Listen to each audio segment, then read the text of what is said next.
hard shift, and it means the last session in the afternoon. So we'll see.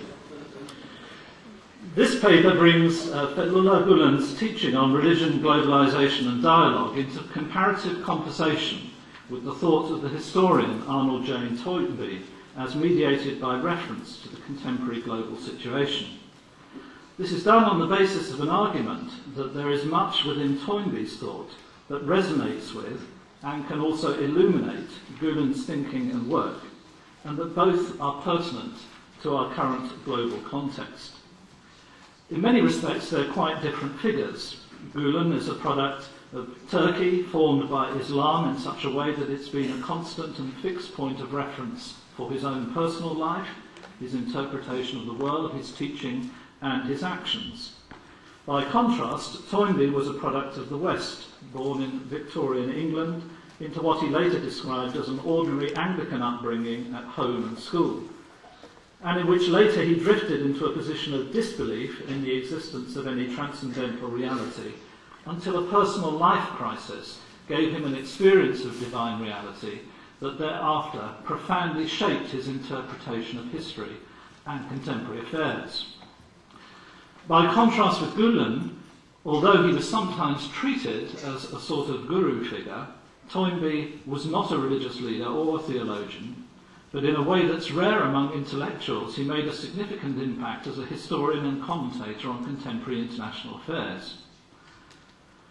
Following the publication here in the USA of the abridgment of his 10-volume magnum opus, A Study of History, he, for example, lectured at many campuses in the USA, including a visit to Rice University, where he delivered 6 lectures in 1957 to 58.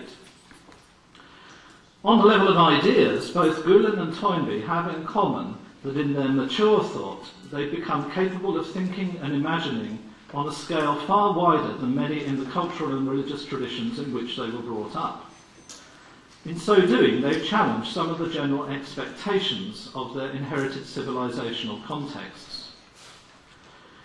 In ways that are set out in more detail in the text of my paper, Toynbee's early involvement in matters relating to Turkey and Islam reflected much of the output of his imperial contemporaries.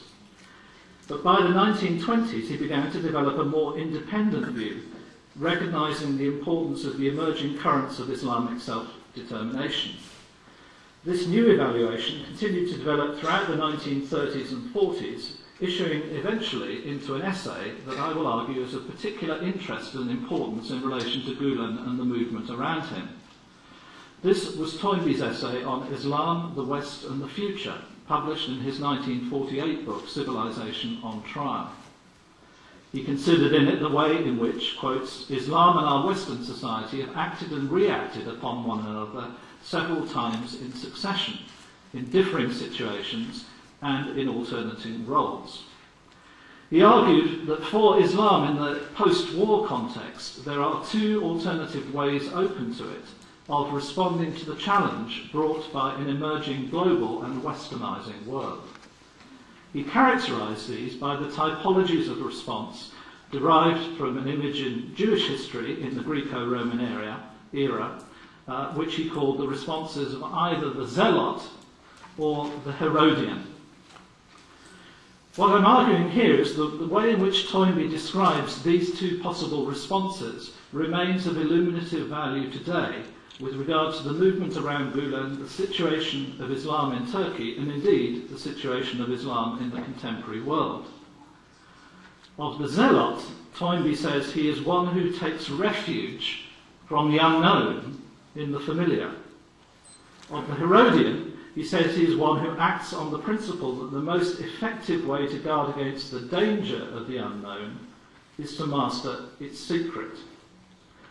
Toynbee sees Herodianism as a more effective form of response, but also argues that it does not really offer a solution.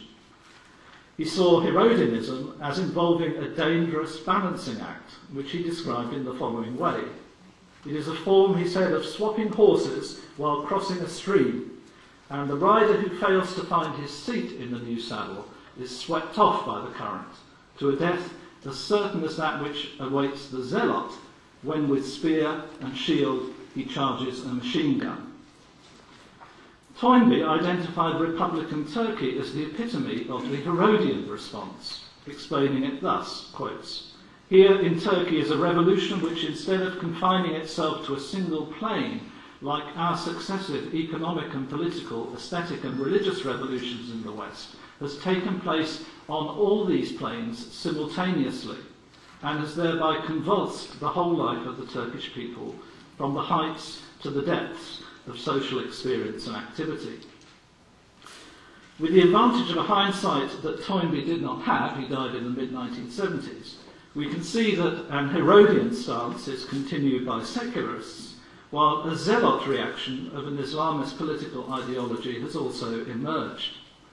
And there's a tendency for many people in both Western and Muslim societies to want to limit the available choices between these two options.